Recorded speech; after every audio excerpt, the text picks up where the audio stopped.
Kali ini adalah tentang struktur yang terdapat dalam teks negosiasi. Nah, jadi teks negosiasi ini terdiri dari beberapa struktur. Yang pertama ada orientasi, kedua ada pengajuan, ketiga penawaran, dan yang keempat kesepakatan. Nah, orientasi ini merupakan pembuka teks yang dia berfungsi untuk memulai suatu negosiasi. Yang kedua ada pengajuan. Nah, ini barang atau jasa yang ditawar oleh si pembeli atau si konsumen atau orang yang ingin bernegosiasi. Yang ketiga adalah penawaran. Ini isinya tentang respon dari apa yang sudah diajukan. Nah, yang terakhir, yang keempat, itu adalah kesepakatan yang merupakan hasil dari negosiasi kedua belah pihak. Nah, karena teks negosiasi ini merupakan komunikasi dua arah antara kedua belah pihak yang melakukan negosiasi, maka seringkali terjadi pasangan tuturan. Nah, pasangan tuturan ini banyak, misalnya mengucapkan salam, menjawab salam. Kemudian meminta tolong, memberi pertolongan atau menolak memberikan pertolongan. Kemudian ada bertanya, menjawab, dan sebagainya. Nah, itu merupakan pasangan tuturan yang sering kali ada dalam sebuah teks negosiasi. Negosiasi juga bisa dilakukan dalam bentuk tulisan. Misalnya surat permintaan atau surat penawaran barang. Ya, ini merupakan surat niaga ya, termasuk di antara surat resmi. Sehingga struktur yang terdapat dalam surat permintaan atau surat penawaran barang itu harus sesuai dengan struktur yang ada dalam surat resmi pada umumnya. Nah, struktur yang terdapat dalam surat niaga itu yang pertama ada kepala surat yang sering kali kita sebut kop surat. Yang kedua ada nomor surat. Yang ketiga ada lampiran. Yang keempat perihal. Yang kelima tanggal surat. Yang keenam orang yang dituju atau penerima surat. Yang ketujuh salam pembuka. 8 tubuh surat. 9 salam penutup, dan yang terakhir nama dan jabatan si pengirim, diikuti dengan tanda tangannya. Nah, jangan sampai ada yang salah ya dalam penulisannya. Jadi kita harus hati-hati karena ini merupakan surat resmi. Misalnya seperti surat yang dibuat oleh PT Pelita Ilmu ini. Nah, contohnya nih, PT Pelita Ilmu, ini penulisan kop suratnya dulu kita bahas nih. PT Pelita Ilmu, nama perusahaannya itu ditulis kapital semua. PT itu tidak diikuti oleh titik, jadi bukan P titik T titik, bukan, atau P T titik, bukan. Nah, kenapa begitu? Karena PT itu merupakan singkatan yang terdiri dari huruf pertama setiap katanya. Jadi kalau ada singkatan yang itu terdiri dari huruf pertama setiap kata, itu tidak diikuti oleh titik. Seperti RT, RW, itu sama tuh, RT 3. Nah, tidak ditulis RT titik 3, bukan. Jadi RT spasi 3 udah. Kemudian alamatnya Jalan Solo KM 51 Bantul Yogyakarta. Nah, jadi ini yang penulisan alamat ditulis hurufnya besar kecil, tergantung situasinya. Jadi jangan ditulis kapital semuanya ya. Yang harus diperhatikan seringkali salah ini seperti penyingkatan kata jalan. Nah, kata jalan ini seringkali salah penulisannya.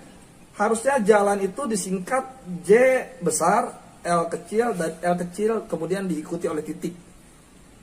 Jadi bukan J terus L kecil terus titik, bukan. J L N titik. Itu singkatan dari kata jalan. Kalau J L itu singkatan dari kata jual. Nah, ini harus cermat ya. Tapi lebih bagus ditulis lengkap. Jadi surat itu kalau ada singkatan, buat singkatannya dengan baik. Atau lebih bagus tidak perlu ada singkatan. Jadi semuanya ditulis lengkap aja udah. Selanjutnya coba kita lihat nomor suratnya. Nah, jadi nomor surat itu terdiri dari pertama nomor urut surat itu sendiri, kemudian garis miring, nama perusahaan disingkat, garis miring, urutan bulan pembuatan surat itu tapi ditulis dengan angka Romawi, garis miring, tahun pembuatan surat. Nah, selanjutnya adalah lampiran. Nah, lampiran itu adalah hal lain yang dilampirkan selain dari suratnya itu sendiri. Jadi surat jangan dihitung lampiran. Misalnya membuat surat penawaran barang, 1 lembar surat, kemudian ada lembar katalognya, ada 3 lembar katalognya. Maka ditulis dalam lampiran itu 3 lembar. Walaupun yang ada di dalamnya itu ada 4 lembar sama suratnya, tapi tetap yang ditulisnya 3 lembar, karena surat tidak dihitung lampiran. Kemudian ada hal. Ya, hal ini singkatan dari perihal. Jadi hal itu bukan singkatan dari halaman ya. Halaman itu disingkatnya bukan hal tapi HLM. H besar, L kecil, M kecil titik. Itu singkatan dari hal. Selanjutnya ada tanggal surat. Dicantumkan juga kotak dibuatnya surat itu ya. Misalnya Bogor 22 Januari 2021.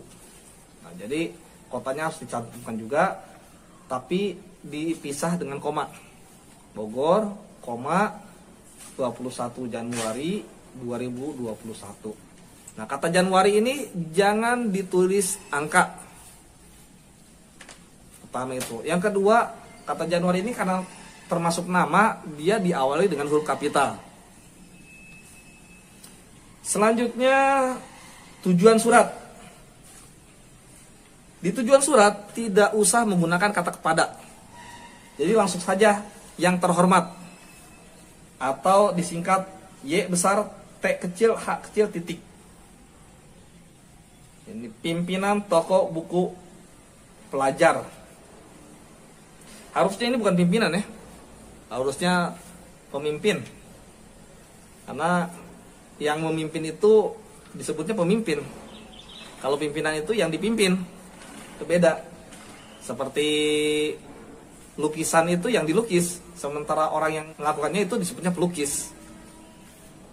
Itu. Tulisan itu yang ditulis, sementara orang yang melakukan tulis itu adalah penulis. Nah, jadi di sini yang tepat itu pemimpin, bukan pimpinan. Terus Jalan Cinta KM 69 Samas, Bantul, Yogyakarta. Oke, ini sudah tepat, cuman JL tadi kita sudah bahas. JL itu singkatan dari jual, yang dimaksud di sini adalah jalan, maka singkatannya bukan JL tapi JLN. Nah, tidak diakhiri dengan titik ya, karena ini bukan kalimat. Selanjutnya, salam pembuka harus diikuti koma. Dengan hormat, koma. Kemudian tubuh surat terdiri dari pembuka, kemudian isi surat, kemudian penutup surat. Nah, catatannya di sini adalah jangan sampai ada penggunaan kata gantinya untuk menunjuk orang yang diajak berbicara atau orang yang membaca surat. Jadi jangan atas perhatiannya saya ucapkan terima kasih. Jangan. Karenanya itu untuk orang yang dibicarakan, orang yang tidak ada, bukan orang yang sedang diajak bicara. Sementara surat itu yang menulis yang berbicara, kemudian yang membaca yang diajak bicara. Maka kata gantinya kata ganti orang kedua, bukan orang ketiga, atau kata gantinya sapaan. Nah, misalnya demikian surat penawaran ini kami sampaikan. Mohon maaf bila ada penawaran yang tidak berkenan. Atas perhatian Bapak atau Ibu kami ucapkan terima kasih. Itu yang tepat ya. Nah, selanjutnya adalah salam penutup. Sama seperti salam pembuka, salam penutup juga diikuti oleh koma. Nah, terakhir nama pengirim. Ini ditulis lengkap ya, diikuti dengan tanda tangan dan jabatan. Demikian, semoga materi ini bisa kita pahami bersama. Jika masih ada yang ingin ditanyakan, silakan tulis di kolom komentar. Terima kasih. Assalamualaikum warahmatullahi wabarakatuh.